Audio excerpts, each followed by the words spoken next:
Nag-abiso ang Meralco na magkakaroon ng bawas singil sa mga customer ngayong buwan ng Marso. Aabot ng 45 centimos kada kilowatt-hour ang pagtatapyasan ng sabing mga singilin. Para sa detalye, balita mo kami, George Bandola.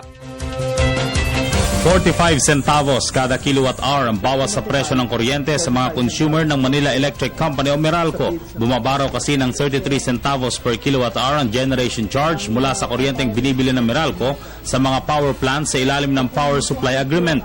Bumaba din ng 36 centavos per kilowatt-hour ang kuryenteng binibili ng Meralco mula sa mga independent power producers, habang bumaba rin ng 51 centavos per kilowatt-hour ang kuryenteng galing ng wholesale electricity spot market.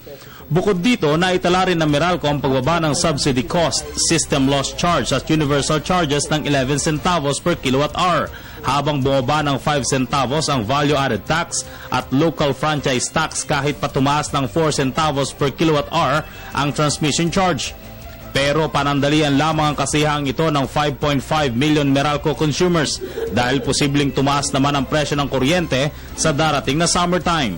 Kung titingnan natin quality of consumption during the summer months, specifically April and May, maliban sa pressure for prices to go up, there is also what we call the seasonality of consumption, kung saan mismo yung consumption pattern ng mga customers pataas din. For several reasons. Una na yung household appliances, syempre lalo yung mga gumagamit ng compressors or motors na mas matindi yung or mas nag-exert ito ng effort kapag summer months dahilan sa init ng panahon, no?